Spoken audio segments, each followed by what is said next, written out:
한국부동산원 청약홈이 청약제도 개편 등으로 3주간 공고 일정이 중단될 예정입니다. 당장 분양계획 일정을 준비하던 건설사들은 당혹스럽다는 반응입니다. 부동산 시장 침체와 고물가 상황은 새 아파트 시장 판도를 흔들고 있습니다.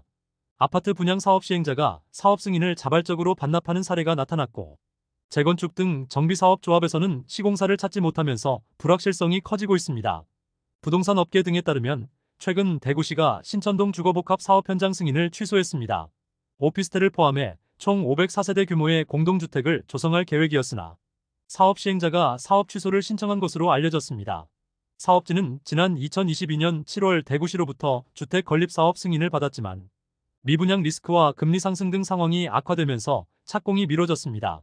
부동산 시장 관계자는 사업 승인까지 받은 이후 직접 취소하는 경우는 드물다며 대구의 주택 경기가 얼마나 심각한지 보여주는 사례라고 전했습니다. 인건비와 공사비 상승으로 재건축 현장 등에서는 시공사를 찾지 못하고 있습니다. 최근 진행된 정비사업 시공사 선정 입찰에서 최소 14건이 유찰된 것으로 알려졌습니다. 최근 개찰을 진행한 서울 신반포 사업지에 시공사들이 단 한 곳도 참여하지 않았고, 서울 구로와 중랑, 잠실과 시흥 등 알짜 지역들도 전부 유찰되고 있습니다. 한 건설사 관계자는 반포라는 상징성이 있고 공사비도 나쁘지 않아 관심을 가졌지만 결과적으로 입찰을 포기했다라며 고금리와 공사비 상승 등을 고려할 때 수익성이 더 확실한 사업장에 들어가야 한다고 밝혔습니다. 당장 올해 3월부터 신규 분양을 준비한 건설사들은 일정에 빨간불이 켜졌습니다. 건설업계 등에 따르면 한국부동산원은 청약홈 개편 등으로 3월 4일부터 22일까지 아파트 신규 모집 공고 일시 중단 예정이라는 공문을 주택협회에 보냈습니다. 최근 변경된 여러 청약제도 관련 내용을 시스템에 반영하기 위해서입니다.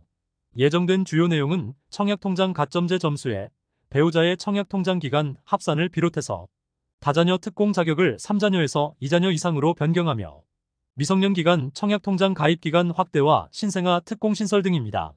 해당 내용들은 3월 25일부터 일괄 적용될 예정이며 한국부동산원이 청약홈 서비스를 중단하는 건 2020년 청약홈 오픈 이후 처음입니다. 제도 개편 이전에 분양하려는 사업자들은 2월 29일까지 공고를 발표해야 합니다. 3월에 분양을 계획한 현장들은 이번 사태가 당혹스럽다는 분위기입니다. 현실적으로 3월 공급 예정 일정이 4월 총선 이후로 대거 밀릴 수도 있습니다.